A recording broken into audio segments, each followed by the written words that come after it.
But he calls me up and he says, "Congratulations, you were one of the greats, all that, and thanks, Mr. Davis." You always call him Mr. Davis. And he said, "I know you're in shape." He said, "No Hall of Fame has ever come back." And he offered me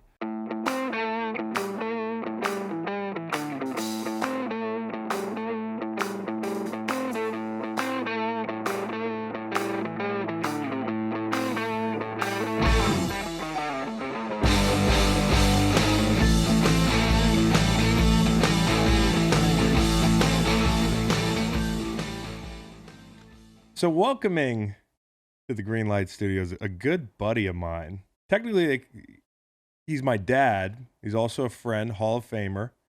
83 career sacks.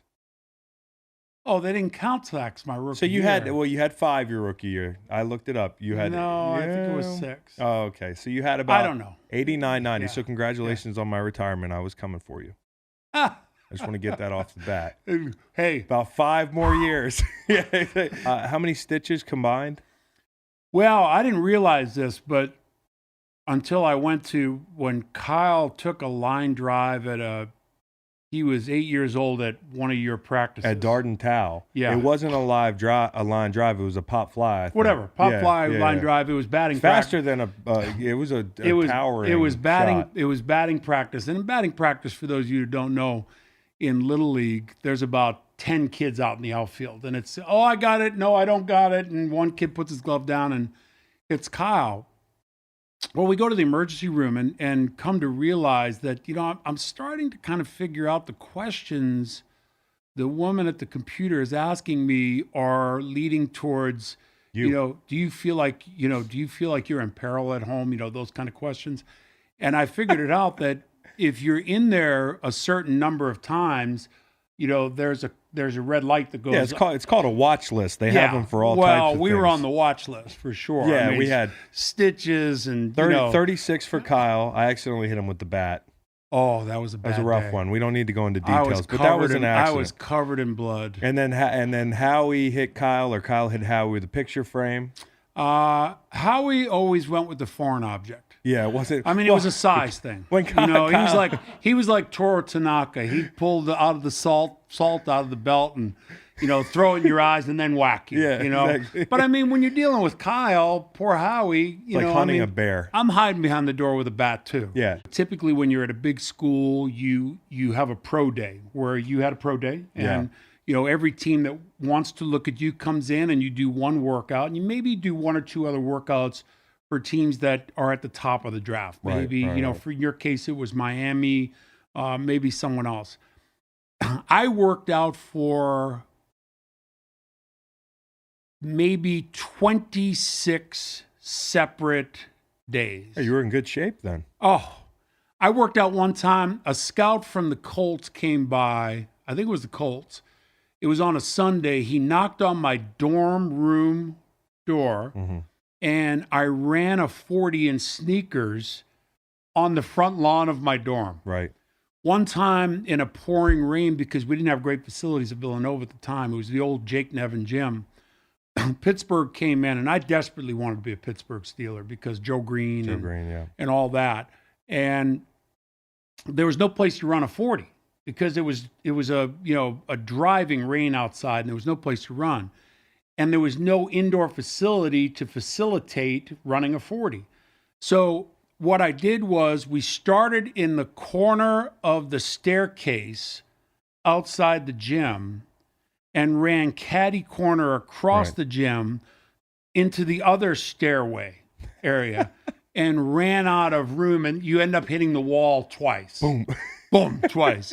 Because there's just not enough. Just palms of your hands on cinder blocks. No, I mean, literally, there's not enough runway. Yeah. I've known Mike Mayock since I was 16 years old. I was a 16-year-old senior at Milford High School, living with Uncle Billy and Aunt Ada. And I played football for a year and a half. Right. And take a trip to Boston College as a recruit. Mm-hmm. And who's my host? Right. As 16-year-old, Mike Mayock. And that group at Boston College was wild at that time. Mike and that group that played at Boston College. They played Texas was the number 1 team in the country. They beat them that year. They had a really good team at Boston College. Guys had tattoos on their rear ends of eagles. I'm 16 years old. I'm not sure I had hair under my armpits. Right. So, my grandmother, grandma wanted me to get out of the neighborhood and head down to Villanova. And it turned out to be the perfect place for me. No slight on Boston College. But so I have a relationship with Mike Mayock. I know what Mike Mayock is all about. Mike Mayock is 24/7 football. Right.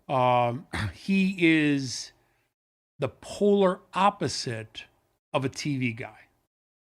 Right, exactly. Even as a TV guy. That's why I think a lot of people gravitated towards Mike.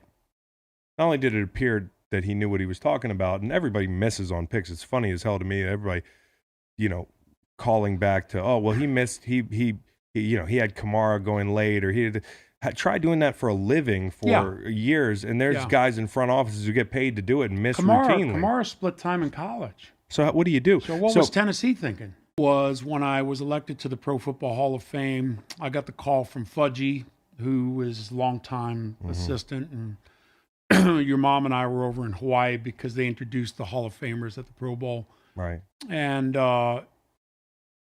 she called me up and said, Mr. Davis would like to talk to you. And we hadn't spoken for maybe over 10 years. No, 5 years. Oh, okay. 5 years. So you're right. Yeah. Because that would have been like 98. Yeah. So I don't know whether he knew I was playing basketball with Sherm and the boys. Yeah. Back in Virginia, because I could still run then. Right. But he calls me up and he says, "Congratulations, you were one of the greats, all that, and thanks, Mr. Davis." Always call him Mr. Davis. And he said, "I know you're in shape." He said, "No Hall of Fame has ever come back." And he offered me a 2-year guaranteed contract to come back at about to be 40. It was just turned 40. Yeah. I think. And he said, "I'll only play you on third down, and you could just come in and rush the quarterback." Yeah. We'll have you back, Pops, for more, as much as you can tolerate here on the new podcast guy. I'm going to get with the money I make from this, I'm thinking about going down to, what's the place that has the Chris Long sandwich? Little John's. Little John's. I'm going down and get that because I've never gotten one. Well, I can talk to him about maybe a sale because I didn't know you were making. Well, technically, I guess I'm not making any money. Why should this be any different than the rest of your life? Yeah, exactly. Exactly. That's what family's for. Yeah. Appreciate you, man. Love you, man. Love you, buddy. Appreciate you being here.